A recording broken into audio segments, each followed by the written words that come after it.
معرفی 10 تا از حرفه‌ای‌ترین، سخت‌ترین و برترین گل‌های تاریخ از نظر 5 ابزار هوش مصنوعی که احتمال وقوع دوباره‌شون نزدیک به صفره. بعد انتخاب این 10 گل ما از 5 تا هوش مصنوعی مثل چت جی پی تی، دیپ سیک، جمینای، گروک و کوپایلت با دیدگاه‌های مختلف کمک گرفتیم و بعد از بررسی‌های زیاد مخرج مشترک این 5 هوش مصنوعی برای انتخاب 10 تا از حرفه‌ای‌ترین و ماندگارترین گل‌های تاریخ فوتبال که از نظر هوش مصنوعی احتمال تکرار اونها نزدیک به صفره، این 10 گل شد که قطعاً عجیب‌ترین و مضحک‌ترین اونها گل شماره 10 الیور کان، دروازه‌بان افسانه‌ای و عصبانی آلمان هستش. سلام، اینجا کانال حرفه‌ای‌ها هستش و ما تو هر اپیزود سراغ یک موضوع، اتفاق یا آدم حرفه‌ای از دنیا میریم و زندگی یا اون اتفاق رو بررسی و به شما معرفی میکنیم، مثل راز بزرگترین سرقت‌های تاریخ یا حتی زندگی بزرگترین قاتلین سریالی ایران.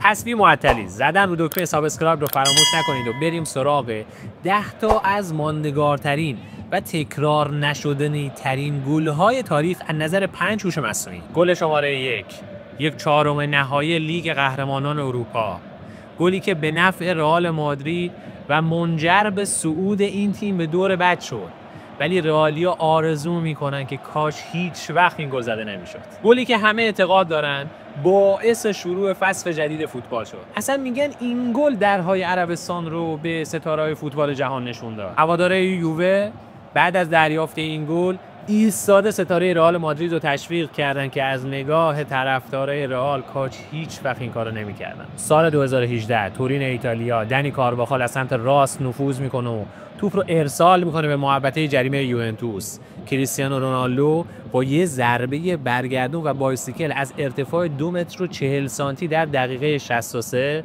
دروازه بوفون رو باز میکنه و با تشویق هوادارای یووه همونجا دلش رو تو تورین جا گذاشت و سال بعد از رئال مادرید جدا و به یوونتوس پیوست و با این انتقال شروع انتقال ستاره‌ها از اروپا به عربستان کلید خورد. شاعر دنیای فوتبال، بازی پرحاشیه و پرتنش برگشت دور 1/8 نهایی لیگ قهرمانان اروپا، چلسی بارسلونا 2005. بازی با تنشی عجیب شروع شد و توی 20 دقیقه اول چلسی موفق شد 3 گل به بارسلونا بزنه. اینجا بود که شاعر دست به کار شد و تو دقیقه 27 وسط زمین با یه رقص برزیلی توپ رو وارد دروازه چلسی کرد تا هم امیدهای بارسا رو زنده نگه داره و هم یکی از زیباترین گل‌های تاریخ فوتبال رو بزنه. اما در نهایت گل دقیقه 38 اون هم نتونست بارسا رو نجات بده و این بازی 4-2 به نفع چلسی و آقای خاص به پایان رسید. گل سوم اما توسط شاعر یا جادوگر یا بزرگترین و حتی تکنیکی ترین بازیکن تاریخ زده نشده. گل سوم این لیست توسط خود خدا به ثمر رسید. خیلی از بازیکن‌ها، مربی‌ها یا حتی تیم‌های فوتبال لقب‌های مختلفی دارن. آقای خاص، آقای معمولی، توپچی‌ها، جادوگر، شاعر، مریخی، شیاطین سرخ، بانوی پیر، همه اینها لقب بازیکن‌ها، تیم‌ها یا مربی‌ها هستش. اما خدای فوتبال فقط یک نفره. بازیکنی که موقع اتمام قراردادش با پاریس سن ژرمن بهشون پیغام داد که اگه جای برج ایفل مجسمه منو بذارین باهاتون تمدید میکنم. زلاتان ابراهیموویچ، اسطوره سوئد، سال 2012 بازی دوستانه بین انگلیس و سوئد. اون یه تنه تا دقیقه 90 3 گل برای سوئد مقابل انگلیس زد و در حالی که بازی 3-2 رو به اتمام بود، در لحظات پایانی با یک ضربه برگردون از بیرون محوطه جریمه دروازه جوهارت رو باز کرد و شب تلخی رو با زدن 4 گل برای انگلیسی‌ها رقم زد. این گل برگردون اون از بیرون محوطه جریمه برنده جایزه پوشکاش اون سال هم شد. گل چهارم با عناوینی مثل محال ترین ضربه آزاد تاریخ، محاسبه شده ترین ضربه فوتبال یا شکست قوانین فیزیک در فوتبال، دیدار دوستانه برزیل و فرانسه 1997، جایی که یک خطا تو فاصله 35 متری خط دروازه به نفع برزیل اعلام میشه. تقریبا هیچ عقل سلیمی از اون منطقه از زمین ضربه آزاد رو مستقیم نمیزنه، اما روبرتو کارلوس توی این صحنه نشون داد که نه عقل سلیم داره نه اعتقادی به قوانین فیزیک. اون با یک دورکشی بیشتر از 10 متر به سمت توپ رفت و در شرایطی که هم تیمیاش از رفتار اون متعجب بودن با یه ضربه محکم پای چپ توپ رو از کنار دیوار دفاعی وارد دروازه فابیان واردز کرد. این گل با کات 3.5 متری رکورد بیشترین کات یک ضربه در جهان رو داره و یکی از عجیب‌ترین گل‌های تاریخه. گل شماره 5 یه اثر هنری، سمفونی شماره 9 بتهوون، لبخند مونالیزا، یه اثر برای موزه لوور پاریس، شاهکاری از طرف شاگردای درسخون آرسن ونگر، بخشی از جانب یکی از نمادهای اودوی آرسنال تو روزایی که توپچیا به جای فوتبال وسط زمین یه ارکستر زنده به رهبری آرسن ونگر توی هایبری اجرا می‌کردن.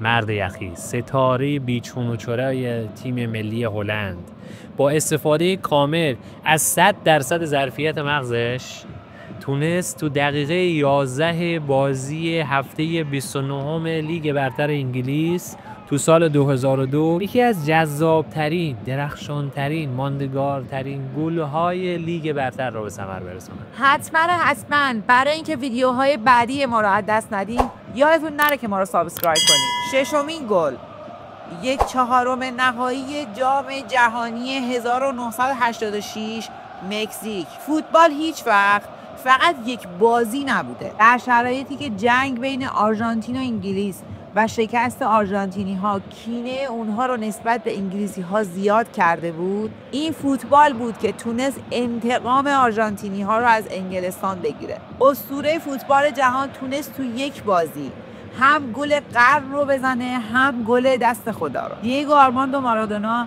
تو کمتر از 5 دقیقه بعد از گلی که از روی سر پیتر شیتون با دست به ثمر رسوند، 62 متر رو با سرعت 21 کیلومتر بر ساعت با دریبل 5 بازیکن انگلستان پشت سر گذاشت و گل معروف به گل قرن رو زد. اما درسته این لیست 10 تایی ما از نظر هوش مصنوعی احتمال تکرارشون نزدیک به 0 هستش، اما نه برای شبیه ترین بازیکن به مارادونا و جایگزین اون تو تیم ملی آرژانتین. بارسلونا خطافه نیمه نهایی جام حذفی اسپانیا 2007. لیونل مسی جوان تو دقیقه 28 بازی ناگهان تبدیل به مارادونای زمین شد و توپ رو به متراژ 60 متر داخل زمین حمل کرد و با سرعت 19 کیلومتر بر ساعت دوید و 6 بازیکن خطافه رو دریبل زد و مارادونایی ترین گل لیونل مسی رو به ثمر رسوند. طرفدارای فوتبال فریادهای آنکارا مسی گزارشگر اون بازی رو هیچ وقت فراموش نمی‌کنن.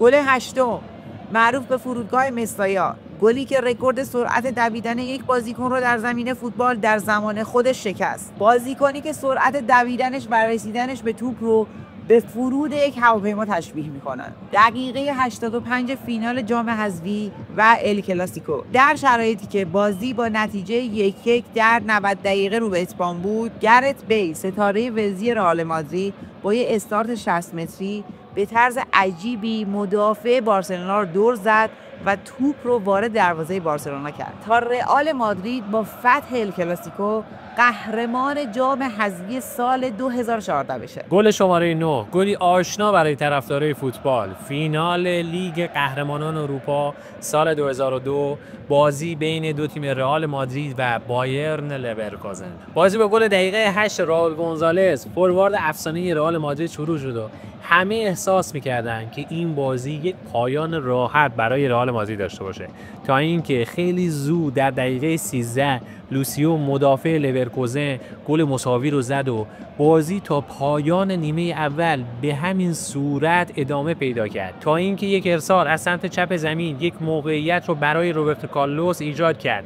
اون در شرایطی نامتعادل توپ رو به درون محوطه جریمه فرستاد و تو حالتی که خودش هم فکر نمی‌کرد این ارسال نچندان خوبش بتونه کاری رو از پیش ببره، زینالدین زیدان کاری رو کرد این تو سال 2002 مقابل لورکوزن رو به ثمر برسونه. این گل عنوان بهترین و زیباترین گل تمام ادوار UCL رو تا به امروز در اختیار خودش داره. اگه تا اینجا ویدیو لذت بردین، بدونین که برای اینکه ما رو گم نکنین و ویدیوهای آیندهمون رو دوباره بتونین تماشا کنین، حتما زدن رو دکمه سابسکرایب رو فراموش نکنین. اما آخرین گل دهم، ترسناکترین دروازه‌بان جهان، نه از نظر اینکه سد محکمی جلوی مهاجما باشه که بود، از این نظر که امکان داشت هر لحظه هر کسی که دور و برش بود و کتک بزنه. مرد کاریزماتیک آلمان و بایر مونیخ. دیوانگان فوتبال هنوز کلاهی که توی دروازه به سر میذاشت رو یادشونه. دروازه‌بانی که میگن برای جمع خیریه دعوت میشه تا به طور نمادین بچهای سرطانی به اون پنالتی بزنن و در ازای هر گلی که وارد دروازه اون میشه یک مبلغی از طرف اون خیریه به بچه‌ها کمک بشه.